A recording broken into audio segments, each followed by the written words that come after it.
The fallout was immediate and merciless. News outlets ran wall-to-wall coverage of the verdict. Social media exploded with clips of Kody's outbursts in court. And public opinion turned from fascination to outrage as details of his betrayal became undeniable. Former fans who once defended him now demanded justice, while reality TV networks distanced themselves from the scandal, pulling old footage and canceling deals overnight. Robyn, left isolated and disgraced, returned home under a storm of scrutiny, her once loyal supporters questioning whether she was victim or accomplice, as whispers of her possible indictment grew louder. Christine and Janelle, though shaken, walked out of the courtroom with dignity, their quiet strength contrasting sharply with Kody's collapse. Meri, whose single post had sparked the inferno, left without a word, her faint smile signaling she had finally wrestled back control of her voice. Behind bars, Kody was stripped of the image he had clung to for years, the powerful patriarch, the empire builder, and reduced to just another inmate awaiting the long stretch of years ahead. The Brown dynasty, once a controversial symbol of unity and empire, now lay in ruins, its legacy destroyed by greed, secrets, and a single truth too powerful to stay buried. Months after the gavel struck, the world continued to dissect every moment of Kody Brown's collapse. Documentaries rehashed the courtroom footage, podcasts tore apart the financial scandals, and best-selling books painted him as a cautionary tale of greed, arrogance, and self-destruction. Behind bars, reports surfaced of Kody struggling to adjust, his temper clashing with fellow inmates and his pride breaking under the harsh routine of prison life. Robyn's visits grew fewer, her own reputation shattered as investigators quietly eyed her role in the transfers, while her tears no longer drew sympathy but suspicion. Meanwhile, Christine and Janelle thrived in the light of freedom, rebuilding their lives with their children and finding vindication in knowing the truth had finally broken through. Meri, the one who had dared to post that late-night message, became a symbol of resilience, her cryptic words now etched into the public memory as the spark that toppled an empire. For Kody, the man who once demanded loyalty, control, and obedience, all that remained was the echo of a family lost, a fortune destroyed, and a legacy reduced to rubble. His story was no longer that of a patriarch, but of a man undone by his own secrets, standing as a reminder that sometimes one whispered truth is enough to bring down an empire. Years passed, but the stain of Kody Brown's downfall never faded. His prison term became a headline every anniversary, a reminder of the $1 million verdict that shook reality TV and exposed the fragility of the empire he built on control and secrecy. The Brown family name, once tied to fame and spectacle, became shorthand for scandal, betrayal, and collapse. Taught in business ethics classes and dissected in media studies as an example of how greed corrodes everything it touches. Robyn, burdened by the past, withdrew from the public eye, her silence fueling endless speculation, while Christine and Janelle moved forward, building legacies of strength and independence that stood in stark contrast to Kody's prison narrative. Meri, whose post had started it all, emerged as the unlikely hero, her story framed as the power of truth to topple lies too long ignored. Inside his cell, Kody's name no longer carried weight, his rage no longer commanded attention. He was just another man marked by downfall, watching from behind bars as the world moved on without him. The Brown dynasty, once a household name, was remembered not for unity or love, but for the spectacular implosion that left Kody destroyed, his empire erased, and his legacy rewritten forever. In the end, the saga of Kody Brown became more than just a courtroom scandal. It transformed into a cultural parable about pride, secrecy, and the inevitable collapse of power built on manipulation. His $1 million verdict and prison sentence were not just punishments, but symbols of accountability that resonated far beyond the Brown family, sparking debates on social media about justice, family, and betrayal.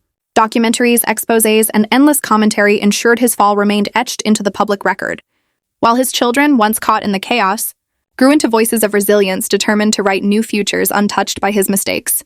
Robyn faded into obscurity, Christine and Janelle flourished in freedom, and Meri, who had lit the match with a single late-night post, stood as proof that one act of courage can shift the balance of power. Kody's empire of control had crumbled into dust, his influence erased, his name forever tied to disgrace. And as the world moved on, one truth remained clear. The man who once demanded loyalty above all else had been undone not by his enemies, but by the very secrets he tried to keep hidden. Years passed, and the world moved on from the chaos that once surrounded the Brown family.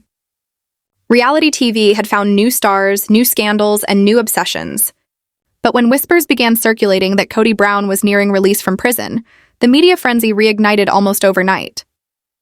Reporters camped outside prison gates, paparazzi dusted off old files, and the public braced itself for the return of the man who had once dominated headlines with both his unconventional lifestyle and his shocking downfall. When the day finally came, Kody stepped out of prison thinner, grayer, and visibly aged. Gone was the swagger that once defined him. In its place was a hollowed man carrying the weight of disgrace. Cameras flashed, but this time there were no cheers. Only shouts from protesters, victims, and angry fans who still remembered the millions lost and the betrayal felt. Kody tried to keep his head down, but the world was not ready to forgive. For his family, his release stirred up old wounds. Christine and Janelle made it clear they wanted no part in his return, their lives rebuilt around independence and healing. Meri, though still cautious, had grown into her own power, building businesses and finally stepping out of the shadows. As for Robyn, the years had not been kind. Left to raise her children largely alone, burdened with debt and scrutiny, she was seen only occasionally, avoiding cameras and retreating from the public eye. Kody attempted a comeback. Rumors swirled of a tell-all memoir, exclusive interviews, and even pitches for a new reality show that would document his redemption story. But the public's appetite had changed. Where once there was curiosity, now there was only skepticism. Every move was met with criticism, every word with doubt. The man who once thrived in the spotlight now found that the spotlight burned. His children, now older, were the true voices of the Brown family legacy. Some went public with stories of manipulation, control, and trauma, while others simply asked to be left alone. The truth about life behind the cameras emerged piece by piece, painting a darker and more complicated picture than anyone had imagined during the height of the show's success. In the end, Kody Brown's name became less about fame and more about infamy. His story was taught not as one of polygamy or family, but as a warning: how power, greed, and deception can tear down not just a man, but an entire legacy. And though he walked free, Kody remained a prisoner of his past, forever marked by the scandal that destroyed his empire.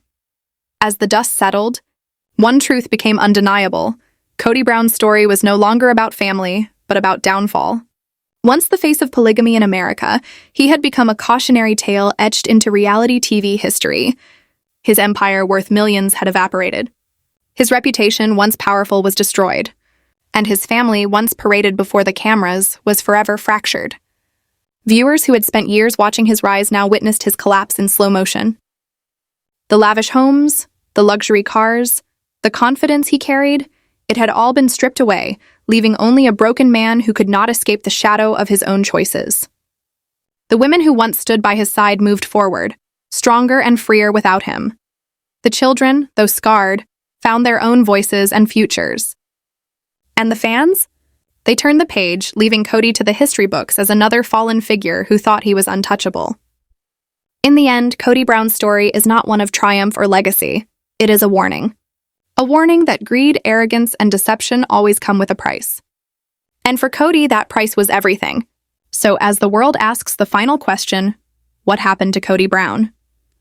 The answer is simple: he destroyed himself, and the world will never look at him the same again. But perhaps the greatest twist of all is this: even after the verdict, the prison sentence, and the shattered empire, the story of Kody Brown refuses to die. His name lingers in headlines, his legacy debated in whispers, and his choices dissected by millions who once invited him into their living rooms. And maybe that's the cruelest punishment of all. Kody Brown may walk free one day, but he will never escape the shadow of his own downfall.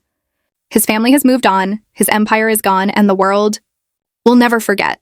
Kody Brown wanted fame, fortune, and control, but in the end, he got exactly what he feared most: irrelevance.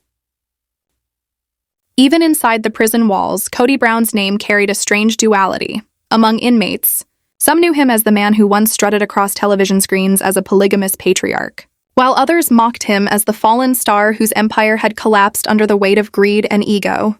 He arrived with an inflated sense of self, expecting the same dominance he had wielded in his family to extend behind bars. But the reality was harsher. Stripped of his designer suits and staged bravado, Kody found himself reduced to a number, subject to the routines and hierarchies of prison life, that cared nothing for his former fame. The tabloids outside reported every detail, from his first mugshot to whispers about altercations with inmates, each headline another nail in the coffin of his once carefully managed public image. For Robyn, the months after sentencing were a slow unraveling. Her tearful pleas for mercy replayed endlessly on cable news, memes of her courtroom breakdown went viral, and every public sighting of her invited paparazzi scrutiny she could no longer handle. She pulled her children close, shuttered her social media, and disappeared from the spotlight, but silence did little to save her reputation. The questions about her role in the transfers lingered, painting her not as a victim, but as an accomplice who had looked the other way. Christine and Janelle, in contrast, thrived in the new era of freedom. Christine launched projects that highlighted resilience after toxic relationships, speaking openly about survival and independence, while Janelle focused on family, traveling, and rebuilding bonds with her children who no longer lived under Kody's shadow. The media, hungry for redemption arcs, flocked to them, presenting them as the strong women who had endured decades of manipulation and now stood empowered in their own right. Meri, however, remained the most enigmatic. The woman who had started the storm with one cryptic post refused to bask in the spotlight. She offered no tell-all interviews, no victory laps, only quiet, steady presence that kept her followers guessing and her power intact. That restraint only amplified her mystique. She became the symbol of the story, the one who lit the match and walked away as the blaze consumed everything. Inside prison, Kody watched this unfold with mounting bitterness.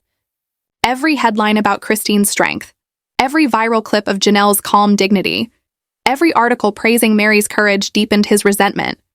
He scrawled furious letters to anyone who would listen, insisting he was framed, that the women conspired against him, that Robyn had been the real orchestrator of the transfers. But the more he tried to rewrite the narrative, the more the world ignored him. His words, once loud enough to control an entire family, now carried no weight beyond the prison walls. Outside, the Brown name shifted permanently. What was once shorthand for controversial reality television was now a case study in collapse, referenced by lawyers, professors, and journalists as an example of how unchecked ego and financial recklessness can destroy not just a business, but a legacy. Documentaries revisited the rise and fall with forensic precision, splicing old footage of Kody declaring his authority with courtroom clips of his desperate unraveling, crafting a portrait of a man undone by his own hubris. For his children, the legacy was heavier still. Some chose to cut ties completely, changing names, refusing interviews, and building quiet lives far away from the glare, while others confronted the past head-on, speaking publicly about manipulation, control, and the painful fractures of their upbringing. Each voice painted a sharper picture of a man who had demanded loyalty at any cost, and the cost had finally been paid in full. Meanwhile, in academic circles, the saga of Kody Brown became an unlikely but potent teaching tool, dissected in courses on family law, media ethics, and the psychology of control. Professors pointed to the infamous 4-1 million verdict, headlines as a turning point in the public understanding of reality television, how a man who once leveraged cameras for fame and profit ended up destroyed by the very transparency he couldn't escape. The contrast was stark. Christine smiling on morning shows, Janelle hosting family gatherings filled with laughter, Meri silent but commanding in her restraint, and Kody pacing a prison yard, muttering about betrayal, unable to comprehend that the empire he built had not just collapsed, but been erased from relevance. Even years later, when anniversaries of the verdict rolled around, the headlines never softened, Kody Brown destroyed. His story lived on, not as a tale of plural marriage or television spectacle, but as a reminder that truth once spoken cannot be silenced, and that even the mightiest patriarch can be reduced to nothing when his empire is built on lies. Life inside prison did not bend for Kody Brown the way he once bent others to his will. Stripped of the cameras, the tailored jackets, and the entourage of wives he had relied on to keep his image intact, he found himself just another inmate in a system that neither feared him nor cared about his reputation. At first, he tried to maintain the bravado, telling anyone who would listen about his television fame and the so-called conspiracy that landed him there, but bragging in the mess hall only earned him rolled eyes and muttered threats from men who saw no celebrity, just weakness. The rules of power behind bars were different. Respect wasn't demanded, it was earned, and Kody had none to give. Reports leaked through gossip outlets that he clashed with fellow prisoners, his temper sparking fights that left him bruised and humiliated, while corrections officers noted he struggled with the strict routines he couldn't control. Gone were the days when raising his voice silenced a room. Here, shouting only brought consequences. Meanwhile, on the outside, Robyn carried the heavy weight of disgrace. Her breakdowns in court had become viral memes, the internet looping her sobs with mocking captions. And no matter how she tried to vanish into obscurity, photographers hounded her at grocery stores and school runs, desperate for a glimpse of the fallen queen. Friends who once defended her avoided her calls. Family members kept their distance. And the whispers that she might face her own legal charges gnawed at her sanity until she lived in constant fear of a knock at the door. Her children bore the brunt too. Classmates whispered, teachers glanced with pity, and the surname Brown became more a curse than a legacy. Christine and Janelle, in contrast, leaned into freedom with measured grace. Christine began hosting speaking engagements where she talked about breaking free from toxic relationships, her candidness earning her standing ovations and transforming her into a voice for empowerment. Janelle, quieter but no less strong, poured her energy into her children and grandchildren, building traditions and warmth that stood as the exact opposite of the cold control Kody once enforced.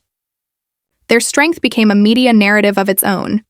Headlines contrasted the survivors with the fallen patriarch, cementing the idea that while Kody crumbled, the women he underestimated were thriving. Meri remained a mystery, her choice to avoid interviews and media attention baffling commentators, but captivating the public imagination. She posted rarely, often cryptic messages that fans dissected for meaning, and her silence became her greatest weapon. People began to see her as the spark of revolution, the one who, with a single late-night post, brought down a dynasty. Kody's children, scattered across states and lives, carried their own wounds and triumphs. Some distanced themselves entirely, changing names, avoiding cameras, choosing anonymity as a way to heal. Others took the opposite route, speaking out in interviews and podcasts, their voices raw with memories of manipulation, anger, and pain. They painted a picture of a man who ruled through fear and favoritism, a patriarch who used religion and television as shields to cover financial schemes and emotional control. Each revelation was another crack in his legacy, another reminder that even if he walked out of prison one day, the world outside would never welcome him back. Documentarians circled the family like vultures, crafting multi-part exposés with dramatic titles like The Fall of the Brown Empire and Secrets Behind the Verdict, splicing together footage of his courtroom breakdowns with slow pans of bank statements and betrayed faces. Kody became less a man and more a